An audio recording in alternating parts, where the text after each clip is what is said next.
Selamat siang semuanya, selamat pagi, selamat malam. Terima kasih telah mengklik video ini. Semoga apa yang nanti akan saya sampaikan dapat bermanfaat.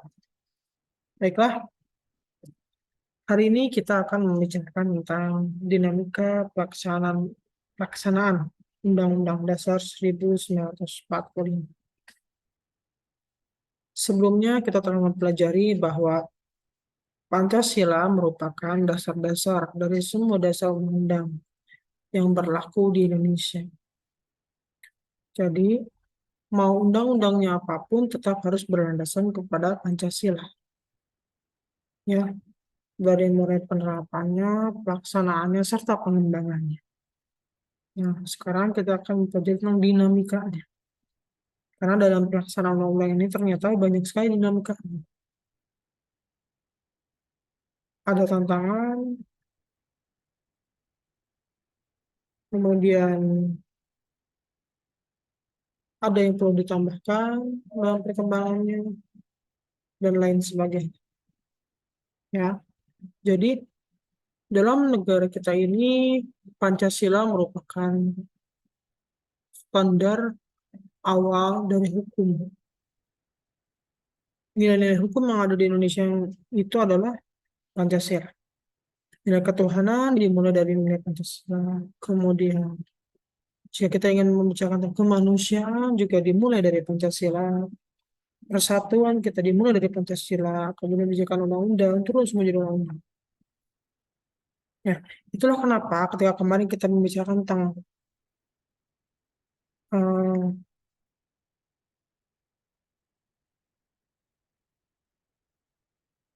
HAM, ya, ketika kemarin kita bicara tentang HAM di kelas, hak asasi manusia Indonesia itu berinduk dan didasari oleh nilai-nilai Pancasila. Itulah bedanya HAM kita dengan HAM negara lain. Ya, dasar HAM kita itu adalah Pancasila. Jadi kita akan ngomong kemanusiaan, ya kemanusiaan berdasarkan ketuhanan yang Maha Esa. Ya, tetap menginduk pada Pancasila, nilai-nilai Pancasila. Dan yang paling atas adalah sila pertama. Jadi kalau kita ingin ngomong kemanusiaan, ya semua agama juga ngomong kemanusiaan. Ya, semua keyakinan di Indonesia juga mau berbicara tentang kemanusiaan. Dan itu adalah dasar nilainya ketika ngomongin kemanusiaan. Nggak bisa kita menggunakan dasar nilai yang lain untuk menjelaskan sisi kemanusiaan atau tentang pelaksanaan hak asasi manusia di Indonesia sebenarnya. Karena memang dinamika undang-undangnya juga, dan pelaksanaannya juga tetap didasari dan harus didasari oleh Pancasila. Karena memang Pancasila kan nilai kita. Kalau kita tidak menerapkan nilai-nilai Pancasila dalam pelaksanaan kemanusiaan, persatuan, kemasyarakatan, demokrasi, keadilan, dan ketuhanan, buat apa?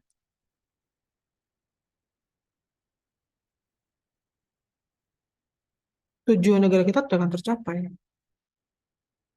Oleh karena itu, dalam pelaksanaannya, nilai-nilai Pancasila itu tetap menjadi nilai dasar dalam pelaksanaan undang. Ya, mau itu ngomongin agama, sosial, perusahaan, kenegaraan, pemerintahan, pertanahan, kehutanan, dan lain sebagainya. Pancasila merupakan nilai-nilai dasar terbentuknya undang-undang. Ya, dalam pelaksanaan.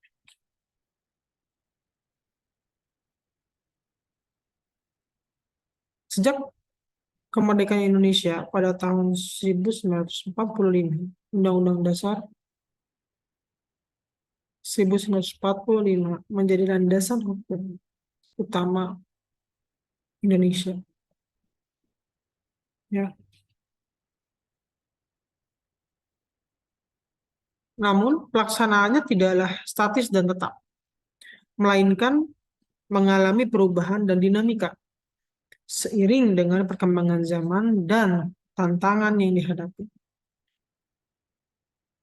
Ya, Salah satu dinamika yang signifikan dalam pelaksanaan Undang-Undang Dasar 1945 adalah perubahan dan amandemen yang terjadi sepanjang sejarah Indonesia.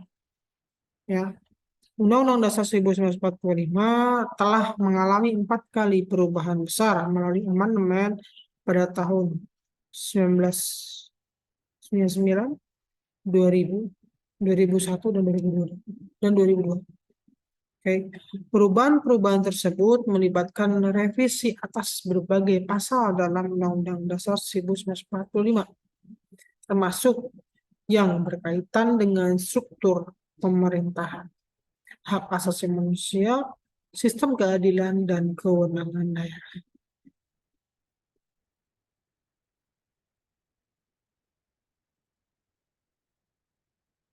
Amandemen yang dilakukan pada Undang-Undang Dasar 1945 merupakan salah satu bukti dalam pelaksanaannya. Undang-Undang Dasar 1945 itu tidak kaku.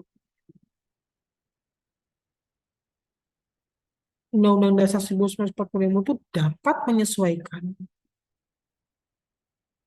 dengan kebutuhan dan tuntutan masyarakat pada zamannya. Ya, pada zamannya. Karena dalam penerapan nilai-nilai juga bisa disesuaikan. Ya, dari tidaklah kaku. Penyesuaian ini terbentuk sesuai dengan kebutuhan zaman. Nih, tapi apakah nilainya berubah? Tidak.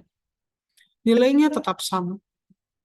Ya, meskipun dalam pelaksanaannya disesuaikan, tapi nilainya tetap sama. Karena nilai-nilai Pancasila itu merupakan bagian dari tujuan negara kita, Indonesia. Jadi nilainya tetap sama, tapi dalam pelaksanaannya dapat menyesuaikan dengan perubahan zaman, kebutuhan zaman, dan tuntutan masyarakat. Ya, dinamika pelaksanaan Undang-Undang 1945 juga terlihat dalam hubungan antara kekuasaan eksekutif, legislatif, dan yudikatif. Ya, meskipun secara teori Undang-Undang Dasar 1945 menganut prinsip pembagian kekuasaan yang seimbang antara ketiga lembaga tersebut. Dalam praktiknya terdapat dinamika dan ketegangan yang terkadang muncul. Ya.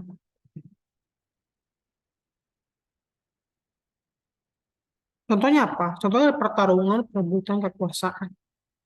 Ya, antara lembaga-lembaga ini dapat terlihat dalam perdebatan seputar kebijakan publik, misalnya, atau pembentukan undang-undang, atau pengawasan pemerintah, dan penegakan hukum.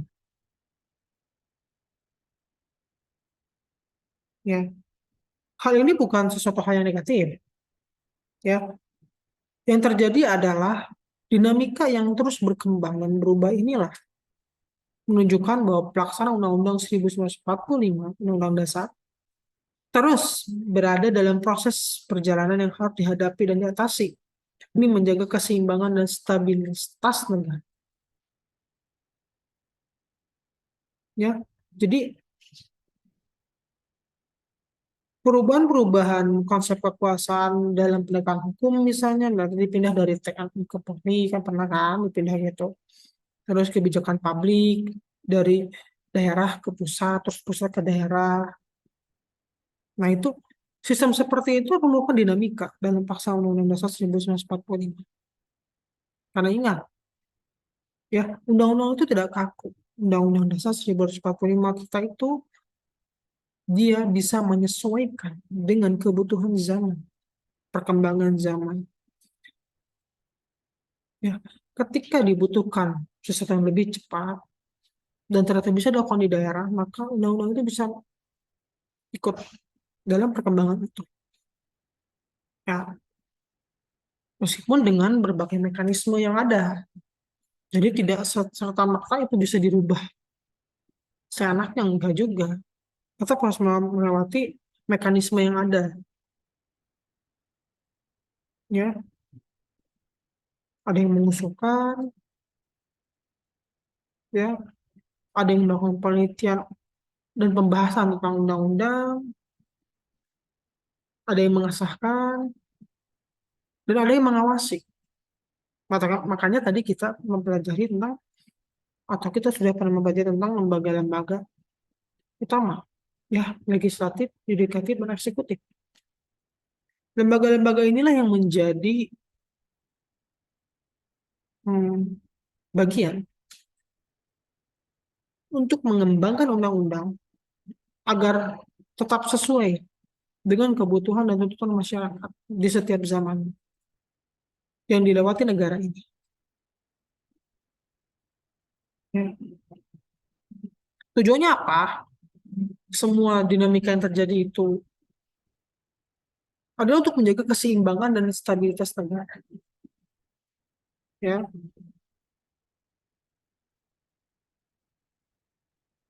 Kemudian, dinamika pelaksanaan Undang-Undang Dasar 1945 juga tercermin dalam upaya untuk memperkuat demokrasi dan pemerintahan yang baik. Ya. Salah satu contohnya adalah adanya gerakan reformasi pada tahun 1998 yang menuntut perubahan politik dan sosial di Indonesia. Ya. Gerakan ini berimplikasi pada perubahan dalam pelaksanaan Undang-Undang Dasar 1945, termasuk penghapusan MPR atau DPR dual function dan pemisahan Kepolisian Negara Republik Indonesia atau Polri dari TNI. Ya. Langkah-langkah ini diambil untuk memperkuat lembaga-lembaga demokrasi, mencegah penyalahgunaan kekuasaan, dan meningkatkan akuntabilitas pemerintah. Ya. Jadi perubahan itu terjadi pada 1998, di mana fungsi dual function itu dihilangkan. Kemudian Polri keluar, dipisahkan dari TNI. Hal ini adalah dinamika dalam pelaksanaan Undang-Undang Dasar 1945. Karena ketika itu tuntutan masyarakat berubah, stabilitas berubah, kebutuhan berkembang, zaman berubah. Oleh karena itu, pelaksanaan Undang-Undang Dasar 1945 juga harus berubah, yang diikuti oleh lembaga-lembaga yang terikat pada Undang-Undang Dasar 1945 agar terus dan ikut berubah. Ya. Hal ini adalah bukan merupakan bagian untuk menjaga dan memperkuat lembaga-lembaga demokrasi,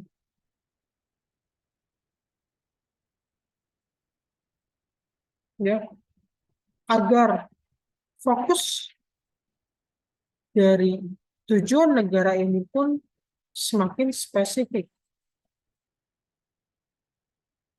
agar permasalahan-permasalahan yang ada di zaman itu cepat terselesaikan. Ya, dengan sistem demokrasi, undang-undang itu tidak akan pernah berubah nilainya, tapi pelaksanaannya selalu berubah mengikuti perkembangan zaman. Makanya kita juga tidak bisa membandingkan konsep undang-undang dulu dengan sekarang. Dalam pelaksanaan itu tidak bisa kita banding-bandingkan. Contohnya dalam penetapan gaji, tunjangan. Gak bisa kita mengatakan, dulu mah kok nggak seperti itu, kok sekarang berbeda. Ya memang berbeda. Karena apa? Karena zamannya pun berbeda. Tuntutan masyarakatnya pun berbeda. Tuntutan publiknya pun berbeda. Kalau undang-undang itu tidak mengikuti perkembangan zaman, kita tidak akan pernah bisa maju. Ya, jadi usaha untuk membuat negara Indonesia ini terus maju adalah dengan merubah sistem pelaksanaannya, tapi bukan nilai-nilai dari dan makna dari nilai Pancasila itu. Karena dalam perubahan undang-undang itu tidak sembarangan, tetap melewati mekanisme yang ada.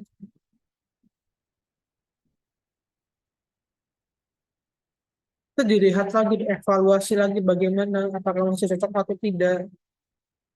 Kalau tidak cocok, ada mekanisme untuk mendukung itu. Ya, ada peraturan gubernur, bupati, wali kota, menteri, presiden. Ada mekanisme-mekanisme untuk mendukung pelaksanaan Undang-Undang Dasar 1945. Dan semua itu dilakukan agar sistem demokrasi di negara kita itu tetap dengan sistem demokrasi semakin kuat, semakin dapat melihat apa yang dibutuhkan oleh rakyat.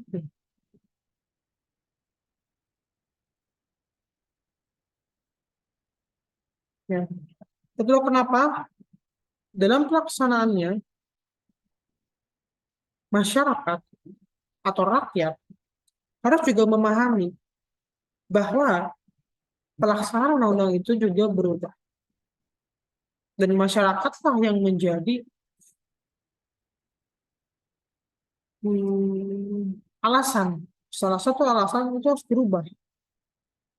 Contoh kondisi masyarakat, ya, kondisi iklim, geografi, sosiologis, dan lain sebagainya. Dan itu selalu berubah. Ya. Dan perubahan itu juga bukan hal yang negatif. Perubahan itu adalah hal yang positif. Hanya kita perlu memandang perubahan itu sebagai sesuatu hal yang harus kita pahami dulu sebelum kita mempersepsi itu. Yang seperti beberapa terjadi kan dalam pelaksanaan undang-undang, ada pendukung undang-undang dikeluarkan, kemudian dalam pelaksanaannya langsung dipelintir. Padahal kalau dilihat dalam konteks peraturan yang keluar itu nggak ada kata-kata negatif. Tapi karena kurangnya pemahaman dan literasi membaca, sehingga banyak orang hanya mempersepsi saja berdasarkan kemampuannya saja, tanpa dia melakukan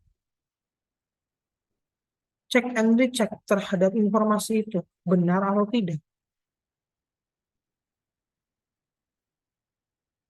Sekarang tuh banyak perubahan undang-undang, bahkan pendukung pendukung undang-undang juga banyak yang disesuaikan dengan perkembangan zaman.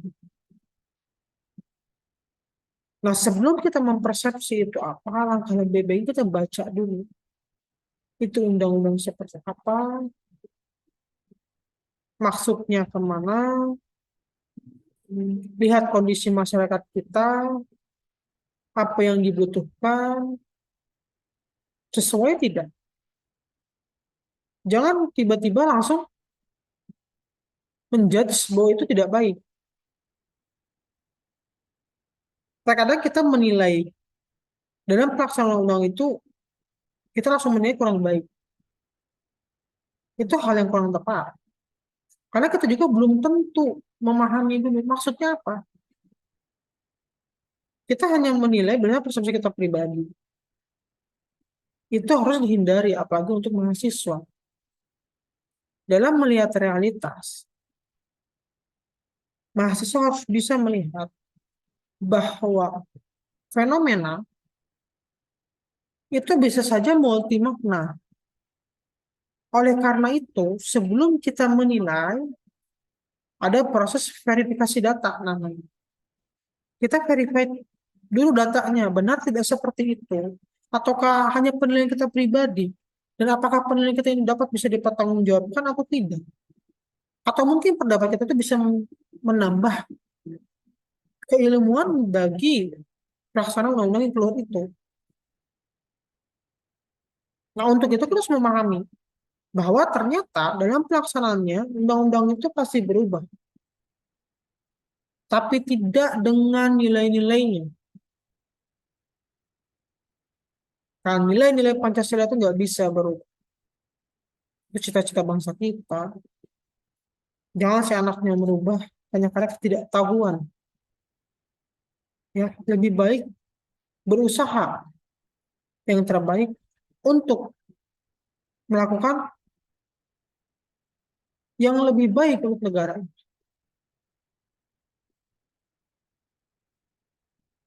Nah, dalam pelaksanaannya kan banyak berubah, tapi tidak sedikit rakyat di zaman ini dia langsung menjudge, ah itu jelek, ah itu tidak berguna.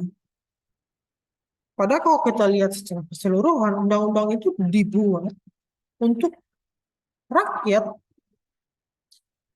dan rakyat itu tidak bisa kita ambil sampel, mementingkan satu dua rakyat tertentu saja nggak bisa. Kita harus belajar untuk melihat dulu dalam pelaksanaannya bagaimana tuh, benar ke persepsi kita. Kalau tidak benar, kita harus akui. Oke, berarti aku harus belajar lebih banyak lagi agar memahami. Agar pelaksanaan undang-undang itu didukung oleh masyarakatnya dan rakyatnya. Dan aku sebagai rakyat harus bisa juga ikut mendukung perubahan undang-undang dalam pelaksanaannya. Bukan malah ikut-ikutan sama orang yang aneh-aneh merubah, ingin merubah nilai dari Pancasila. Nggak bisa. Mau kita ngomongin konsep ketuhanan, ketuhanan berdasarkan Pancasila. Kemanusiaan berdasarkan Pancasila. Nggak bisa kita menghilangkan, kita hanya ingin membahas kemanusiaan aja. Nggak bisa. Kemanusiaan kita berdasarkan ketuhanan yang Maha Esa. Pancasila, sila pertama. Kenapa itu ditaruh di atas? Karena seperti itu. Persatuan berdasarkan ketuhanan. Demokrasi juga berdasarkan ketuhanan. Makanya kan kita demokrasi kita tidak bebas sebebas-bebasnya. Karena dalam agama manapun yang berada di Indonesia ini dan keyakinan-keyakinan diakui oleh negara ini, dalam ngomongin kebebasan berpendapat, itu ada aturannya. Saya yakin 100% nggak ada satupun keyakinan dan agama yang mengajarkan untuk menghardik dan menjatuhkan orang lain. Jadi dalam berpendapat terus bebas bertanggung jawab. Artinya demokrasi kita itu demokrasi berdasarkan sila pertama. Nilainya, nilai ketuhanan. Begitupun dengan keadilan. Karena setiap agama dan keyakinan berbicara tentang keadilan. Itu keadilan berdasarkan konsep Pancasila. Bukan keadilan berdasarkan persepsi pribadi kita. Nah itulah kenapa kita harus mempelajari ini, pelaksanaan Pancasila.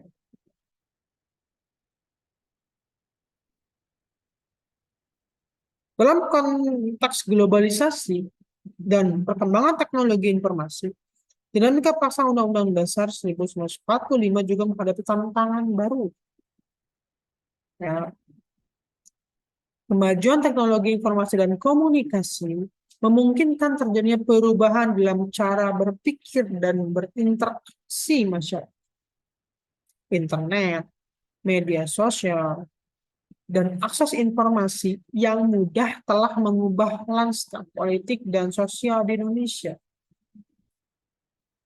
Ya, dinamika pelaksanaan Undang-Undang 1945 Undang Dasar 1945 harus mampu menyesuaikan diri dengan perubahan ini dan mengatasi tantangan yang baru.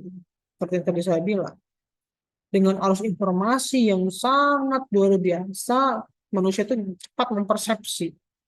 Sedangkan untuk menilai sesuatu, kita harus melakukan verifikasi dulu. Jadi biasakan verifikasi sebelum kita memperkuat persepsi kita. Mungkin kita benar, tapi alangkah baik dengan verifikasi data, kita bisa menambahkan itu mungkin. Ini persepsi kita bisa digunakan ke arah yang lebih baik daripada hanya kita untuk menghancurkan persepsi kita sendiri.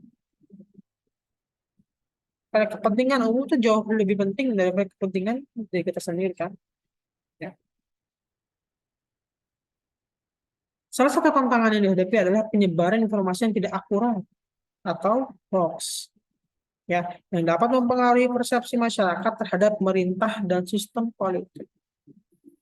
Hal ini membutuhkan upaya yang lebih besar untuk memastikan transparansi dan kebenaran informasi dalam konteks pelaksanaan Undang-Undang Dasar 1945 ini.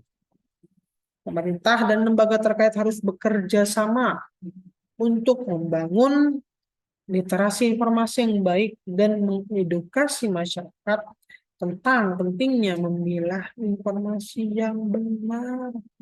Ingat, verifikasi dulu informasinya. Apa yang kita dapat itu diverifikasi dulu. Benar nggak ya? Jadi, perkembangan informasi yang bisa didapatkan oleh kita dengan baik, kita harus apa ya, didukung dengan kemampuan literasi kita juga. Agar kita tidak hanya membaca caption, tapi kita baca keseluruhan biar kita memahami. Ya, karena literasi Indonesia kan salah satu yang tertinggi, kedua dari bawah ya. Artinya Indonesia salah satu negara yang literasi masyarakatnya tuh rendah. Oleh karena itu, perbanyaklah literasi informasi. Perbanyaklah kita memverifikasi semua informasi yang kita dapatkan. Jangan langsung kita percaya dulu. Pahami dulu di mana sumber itu kita dapatkan. Benar atau tidak. Seperti apa informasi yang sebenarnya. Kalau ternyata itu dari media yang tidak bisa dipertanggungjawabkan, ya udah nggak usah dipercaya. Gak ada untungnya juga mempercayai informasi yang tidak bisa dipertanggungjawabkan kan. Ya. Kemudian, demikian pelaksanaan Undang-Undang Dasar 1945 juga terkait dengan isu keberagaman dan kesetaraan. Indonesia sebagai negara dengan keberagaman yang kaya menghadapi tantangan dalam menjaga harmoni dan kesatuan bangsa. Ya, Undang-Undang Dasar 1945 menegaskan prinsip-prinsip demokrasi, keadilan, dan persamaan di depan hukum. Namun pelaksanaannya masih dihadapkan pada tantangan seperti diskriminasi, intoleransi, dan ketidaksetaraan gender. Dinamika ini membutuhkan langkah-langkah konkret dalam mengimplementasikan prinsip-prinsip tersebut untuk berbagai aspek kehidupan masyarakat. Ya, dinamika internalnya, pelaksanaan Undang-Undang Dasar 1945 juga dipengaruhi oleh perkembangan global dan hubungan internasional. Indonesia sebagai anggota PBB dan berbagai organisasi regional memiliki kewajiban untuk mematuhi prinsip-prinsip hukum internasional dan menghadapi tantangan global seperti perubahan iklim, keamanan, dan ekonomi. Ya, pelaksanaan Undang-Undang 1945 yang dasar harus dapat mengintegrasikan prinsip-prinsip ini dalam kerangka kerja hukum nasional, mengkoordinasikan kebijakan dalam tingkat nasional dan internasional, serta menjaga kedaulatan dan kepentingan nasional. Dinamika pelaksanaan Undang-Undang Dasar 1945 juga terkait dengan partisipasi politik dan pemenuhan hak asasi manusia. Undang-Undang Dasar 1945 menjamin hak dasar setiap individu, termasuk hak untuk berpartisipasi dalam proses politik dan berkontribusi dalam pembangunan negara. Ya, namun masih terdapat tantangan dalam memastikan partisipasi yang inklusif dari berbagai kelompok masyarakat dan perlindungan hak asasi manusia secara menyeluruh. Pembangunan kapasitas masyarakat sipil, pemantauan, pemilihan umum yang adil, dan perlindungan terhadap kebebasan berpendapat yang harus bisa dipertanggungjawabkan dan dilindungi terhadap kebebasan berpendapat ekspresi adalah beberapa hal yang perlu terus diperkuat dalam dinamika pelaksanaan Undang-Undang 1945. Ya, dinamika pelaksanaan Undang-Undang Dasar 1945 mencerminkan semangat dan perjuangan bangsa Indonesia untuk menjaga keadilan, demokrasi, dan kesejahteraan bagi seluruh rakyat. Meskipun menghadapi tantangan dan perubahan yang terus-menerus berkelanjutan, Undang-Undang Dasar 1945 tetap menjadi pijakan yang kuat dan relevan dalam menuntun negara ini menuju masa depan yang lebih baik. Ya, jadi mereka pelaksanaan Undang-Undang Dasar 1945 membentuk kesadaran kolektif dan komitmen dari seluruh elemen masyarakat, pemerintah, dan lembaga-lembaga negara untuk menjaga integritas konstitusi, menerapkan prinsip-prinsip demokrasi, menghormati hak asasi manusia berdasarkan Pancasila, dan mengatasi tantangan yang muncul. Ya, dalam menghadapi dinamika pelaksanaan Undang-Undang Dasar 1945 penting untuk menjaga keseimbangan antara stabilitas dan fleksibilitas agar perubahan yang dibutuhkan dapat dilakukan tanpa mengorbankan keberlanjutan dan prinsip-prinsip dasar negara. Upaya kontinu dalam meningkatkan pemahaman pendidikan dan kesadaran masyarakat tentang nilai-nilai konstitusi juga sangat penting untuk memperkuat implementasi Undang-Undang Dasar 1945. Ya, terima kasih semuanya. Ingat, dalam pelaksanaannya nilai-nilai Pancasila itu harus kita pahami dulu.